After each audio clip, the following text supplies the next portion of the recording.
우리가 함께 읽은 오늘 말씀은 잘 아는 씨 뿌리는 자의 비유의 말씀입니다. 농부가 와서 씨를 뿌리는데 그 씨가 길가에 떨어지기도 하였고 바위 위에 떨어지기도 하였고 가시떨기 속에 떨어지기도 합니다.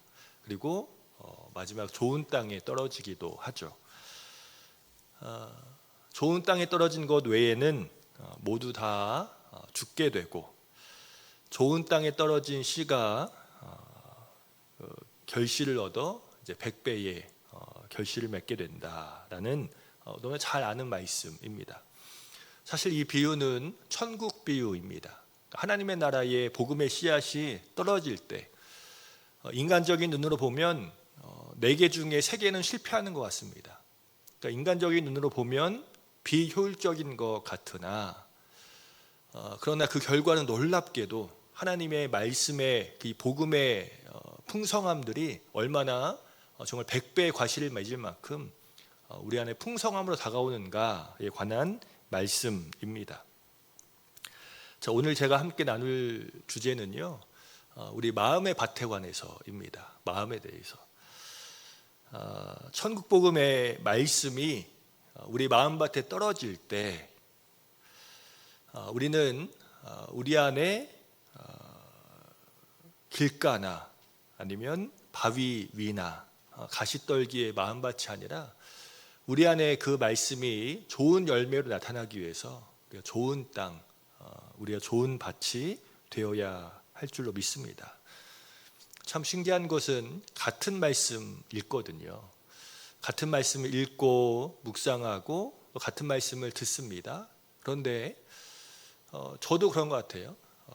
똑같은 말씀을 묵상하고 읽는데 어느 때는 그 말씀이 참 정말 송이꿀과 같은 귀한 말씀으로 다가오기도 하고, 또 어느 때는 그저 냉랭하게 큰 은혜 없이 그 말씀을 읽고 묵상할 때도 있습니다.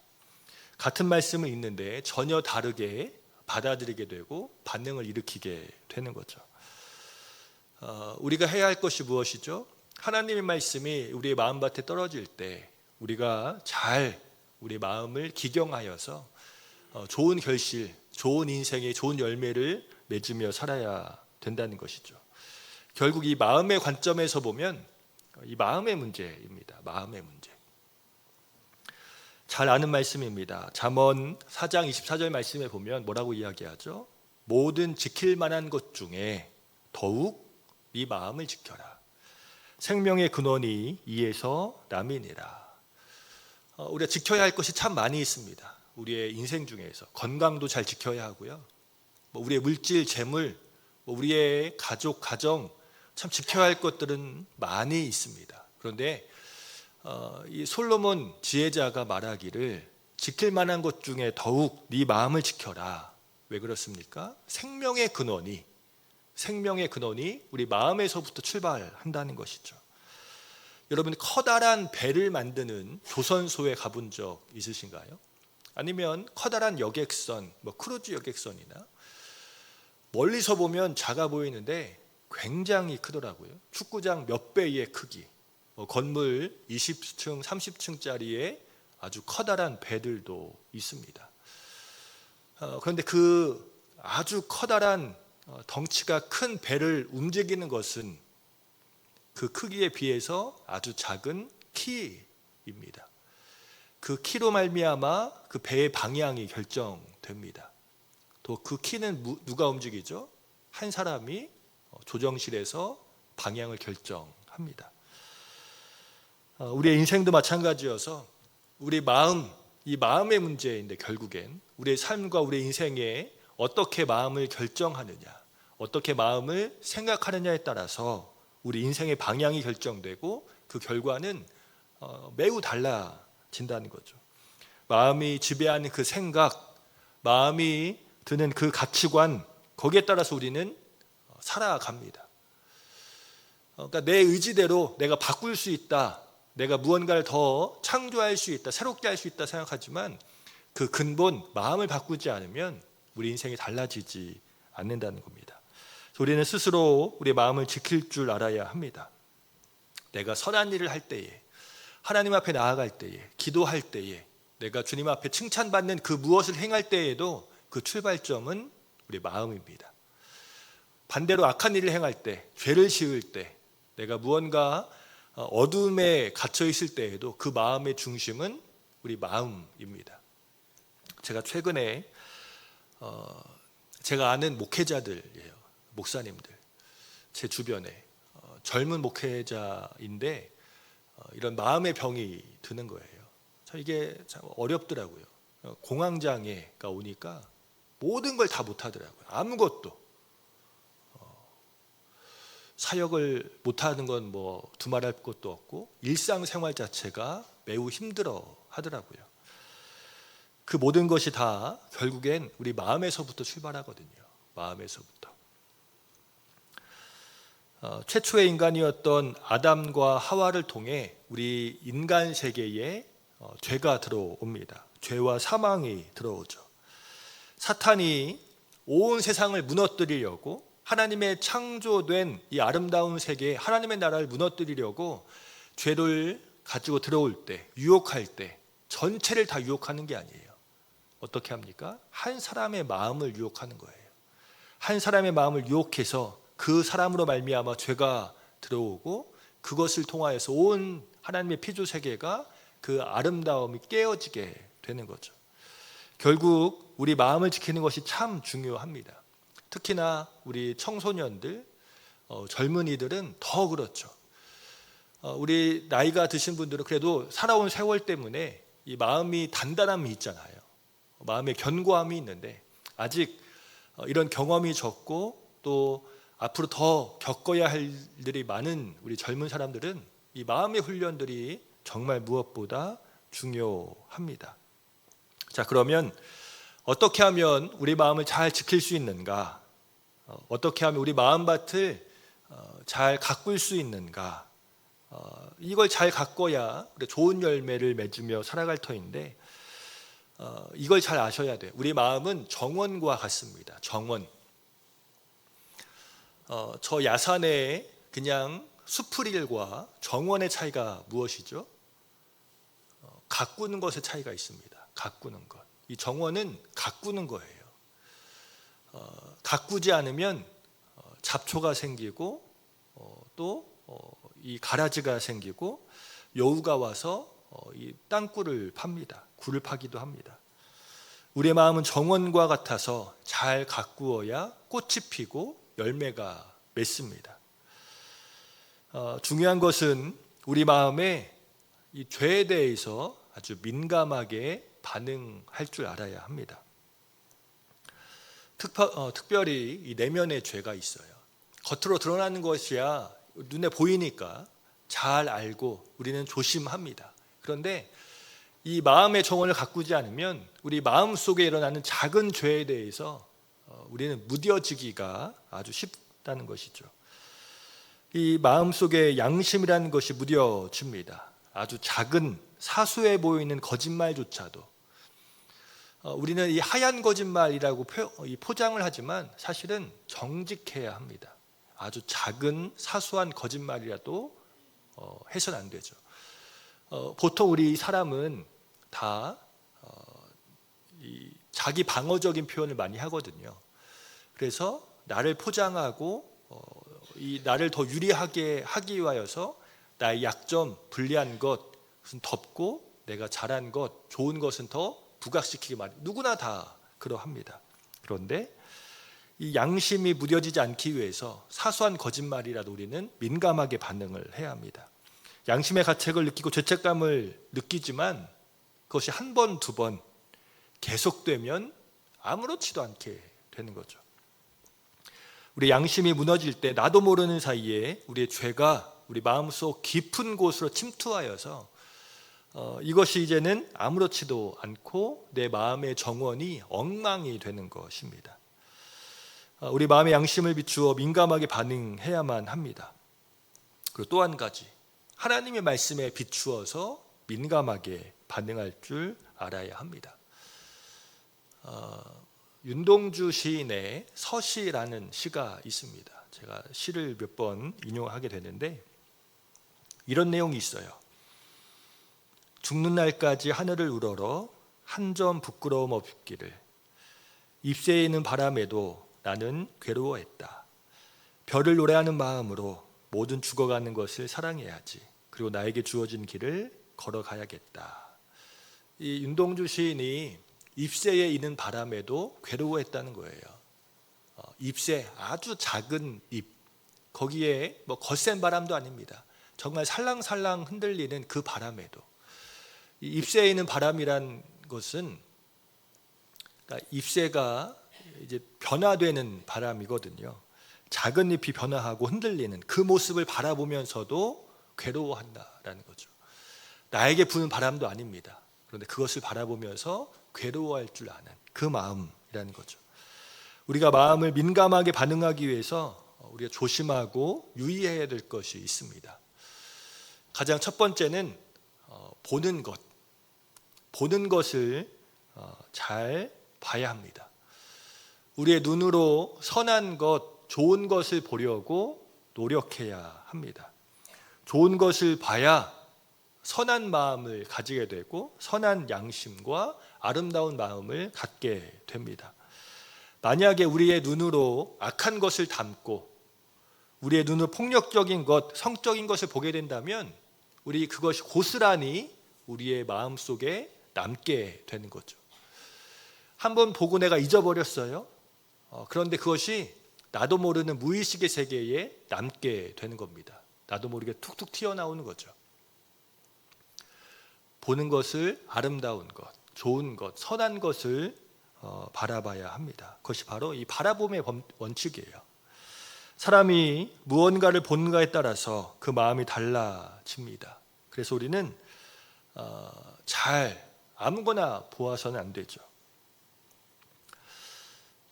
선하고 좋은 것을 보기 위해서 우리 주변의 것들을, 환경을 좋게 만들어야 됩니다. 악한 환경, 나쁜 환경에 있으면 선한 마음을 갖는 것이 사실상 불가능합니다. 우리 인간은 혼자 살아가는 게 아니거든요. 더불어서 환경의 영향을 받으며, 무인도에 혼자 살아가지 않는 이상 우리는 환경의 영향을 받으며 살아갑니다. 그래서 우리 주변 환경을 좋게 만들어야 하죠. 그래서 우리가 정리를 잘 해야 되는 거고 깔끔하게 우리는 생활을 해야 됩니다. 이게 매우 중요한 것 같아요. 우리 삶의 질서가 있어야 하고 정돈되어야 합니다. 네. 제가 이제 목회자다 보니까 여러 성도들을 만나게 됩니다. 그리고 저는 뭐 서울에서도, 저 지방에서도, 또 서울의 달동네에서도 이제 목회를 해봤거든요. 그러면 삶의 모습들이 보게 되잖아요. 근데 그 삶의 모습들이 다 똑같아요. 사실은 인간 사는 것이, 사람 사는 것이 다 비슷비슷합니다. 뭐 부자라고 해서 뭐 더 특별할 것이 없고, 근데 이 집에 좋고 나쁨, 뭐 큰 집, 작은 집, 그것이 중요한 게 아니고요. 삶의 질서가 있는가, 삶의 정리가 되어 있는가, 그것이 참 중요한 것 같습니다. 우리 인생에 있어서. 환경의 지배를 받기에 우리 주변의 환경을 정돈되게 살아야 하는 것이죠. 여러분 잘 아시는 맹모 삼천지교라는 말 아시죠? 맹자의 어머니가, 급시거든요. 맹자의 어머니가 자신의 아들 이 맹자의 교육을 위해서 3번 이사했다라는 말이에요. 처음에 이 무덤과 공동묘지 옆에서 살았다고 합니다. 그러니까 이 아이가 이 공동묘지 곡을 하는 걸 배우는 거예요. 아이고 아이고 하면서 또 그 묘지 앞에서 제사 드리고 뭐 춤을 추고 뛰어노는 것, 뭐 주술하는 것, 그것을 어린아이가 그대로 따라했다는 거죠. 아, 내 아들을 키울 곳이 여기가 아니구나. 그리고 이번에 시장 근처로 이사를 합니다. 그러자 맹자가 시장에서 장사꾼들, 물건 파는 것들을 흉내냈다는 것이죠. 오늘날 이 사고방식은 물론 장사가, 그 당시는 이 장사하는 것, 그것을 좀 이렇게 낮게 봤잖아요. 오늘날 그렇진 않지만. 그래서 이 맹자의 어머니는 이번에는 학당 근처로 이사를 합니다. 그러자 맹자가 이제 학당에서 들려오는 배움의 소리를 듣고 따라하면서 배웠다는 거죠. 이 말이 무엇입니까?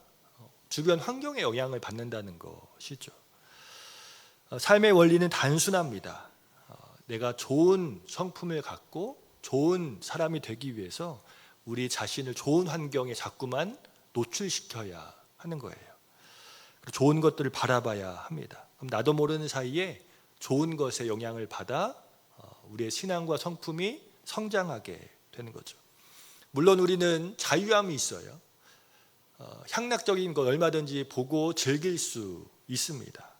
그것에 전혀 거리낌이 없을 수 있습니다. 나도 모르는 사이에 그것에 영향을 받아 다른 결과물을 갖게 되는 거죠. 선택도 우리의 몫이지만 결과 또한 우리가 책임져야 할 부분입니다. 보는 것만큼 말하는 것, 듣는 것도 참 중요합니다. 무엇을 말하고 무엇을 듣느냐에 따라서 그 사람의 마음과 생각이 달라지기 때문에 그렇습니다. 우리는 좋은 것을 들어야 하고 좋은 말을 해야만 합니다. 축복의 말을 들어야 우리의 마음과 심령이 복된 인생이 되고 또 축복의 말을 해야 우리의 마음과 인생이 복된 인생이 됩니다. 참 이 언어라는 건 정말 신기해서요.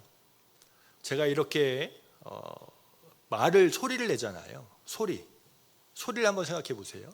네, 소리를 내면 이 공간 안에서 울려서 여러분의 귀에 들리게 됩니다. 그리고 사라집니다. 이 공간의 음이 들려서 사라지지만 말과 언어가 사라지는 것이 아닙니다. 그 말과 언어가 마음속에 남습니다. 내 기억 속에 남고 내 머리에 남고 내 마음에 남는 거예요. 이 언어는 참 신기해요. 그래서 그저 이 공기의 떨림을 통해서 전달되어서 사라지는 것 같지만 내가 말하는 것, 내 머리, 내 마음에 남고요. 내가 듣는 것, 내 머리, 내 마음에 남아서 내 인생에 영향을 끼치는 거예요. 우리는 그래서 좋은 말을 말하고 들어야 하는 거죠. 제가 내일 맥주감사 주일이잖아요. 내일 말씀을 드릴 건데 우리는 심는 대로 거두게 되어 있습니다. 이게 우리 하나님께서 우리에게 주신 법칙이에요. 우리가 구원받는 것, 내가 예수를 믿어 하나님의 나라에 영원한 생명을 얻는 것은 은혜로 받는 거죠. 은혜, 전적인 하나님의 은혜. 나의 공로는 전혀 없고 오직 예수 그리스도 십자가의 은혜와 공로로 우리는 구원받습니다. 내가 한 것은 전혀 없어요. 그저 공짜로 우리가 영원한 생명을 얻습니다. 그것이 바로 하나님의 은혜의 법칙입니다. 그런데 그 은혜의 법칙은 구원의 영역에 해당되는 거예요. 그러면 우리의 삶의 영역은 심는 대로 거두는 하나님의 공의의 법칙입니다. 공부를 열심히 한 사람이 좋은 성적을 거두는 것이 하나님의 공의의 법칙이죠. 내가 열심히 하지 않았는데 좋은 성적을 거둔다? 은혜가 아니에요. 오히려 그 인생을 더 망칠 수 있습니다. 내가 노력하지 않았는데 좋은 성과를 얻는다? 우리 그것 때문에 그의 인생은 더 노력하지 않는 인생이 될 수도 있습니다. 그러니까 심는 대로 거두는 것이 하나님의 공의의 법칙이고 이 자연의 법칙이에요. 우리는 그 하나님의 공의 아래 살아갑니다. 내가 구원받는 것은 은혜의 법칙이지만 내가 삶을 살아가는 것은 심는 대로 거두는 이 자연의 법칙, 공의의 법칙이라는 거죠. 심을 때는 엉뚱한 것을 심어놓고 하나님께서 그저 내 인생에 좋은 것 주시겠지, 나에게 더 많은 것 주시겠지 라고 생각한다면 믿음이 아닙니다. 하나님의 이름을 오히려 만홀히 여기는 것이다 라는 거예요. 그래서 우리는 잘 심어야 돼요. 잘 가꾸어야 돼요. 우리의 인생을, 우리의 삶을, 좋은 성품과 좋은 믿음을, 좋은 신앙을 갖기 위해서 죄에 대해서 민감하게 반응하고 좋은 것을 바라보고 좋은 것을 듣고 좋은 것을 말할 수 있는 성품과 믿음이 되어야 합니다. 마음의 생명의 근원 되는 이것을 더럽히면 우리는 우리의 좋은 인생을 갖고 나갈 수가 없는 거죠. 이런 표현 있잖아요. 우리의 머리 위로 새가 날아가는 것은 막을 수 없지만 우리 머리에 새가 둥지를 트는 것은 막을 수 있다는 것이죠. 성형수술로 얼굴은 예쁘게 바꿀 수 있지만 그 인상은 바꿀 수 없다라고 합니다. 이 얼굴이라는 것이 순 우리말이거든요. 얼꼴입니다. 얼꼴. 얼을 담는 틀, 꼴이란 말이에요. 그래서 성형수술로 주름은 필 수 있고 내가 더 예쁘게 할 수 있지만 이 마음을 담는 이 얼굴의 표정은 바꿀 수 없어요.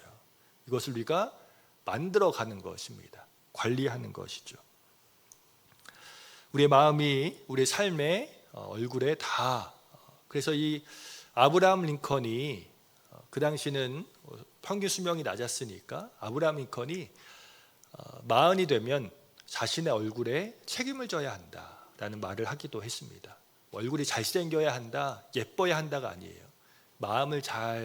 우리 마음의 정원을 잘 다스려서 그것이 우리 얼굴 표정에 그대로 드러나야 한다, 성품에 드러난다라는 것이죠. 말씀을 정리하면서 한 가지만 더 이야기를 드릴게요. 삼감이 있고 삼불이 있다고 합니다. 삼감, 삼불.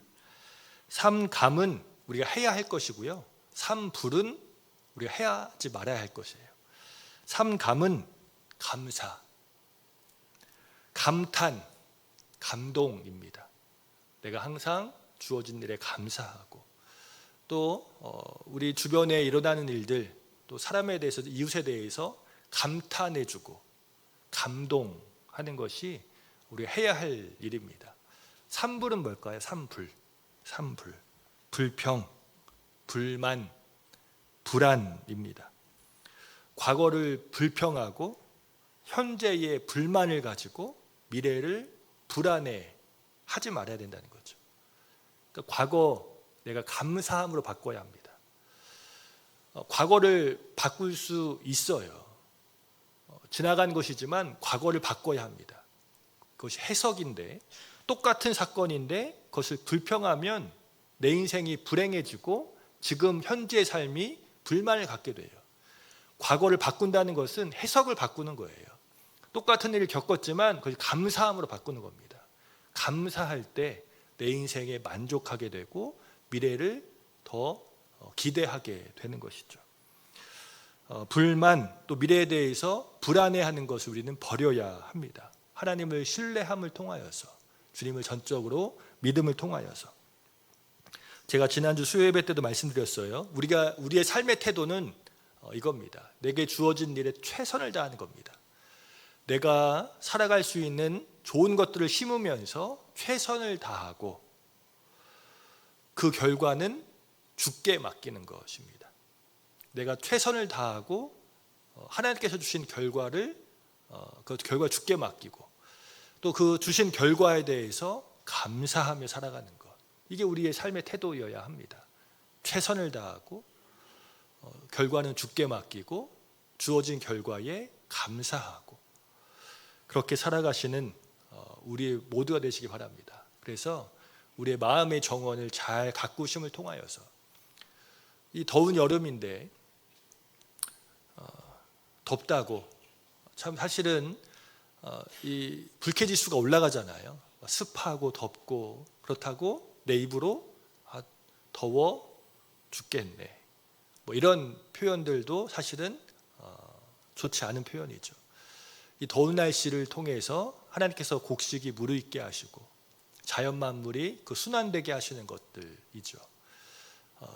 불편해도 더워도 좀 짜증이 나도 감사함으로 우리의 말과 생각들을 바꿔가심을 통해서 우리 안에 길가의 밭이 아니라, 바위의 밭이 아니라, 가시덤불이 아니라 좋은 밭을 가꾸셔서 주의 말씀의 씨앗이 우리 가운데 뿌려질 때에 그것을 가지고 정말 100배, 60배, 30배의 과실을 맺어가는 저와 여러분이 다 되시기를 주님의 이름으로 축복합니다. 자, 기도하겠습니다.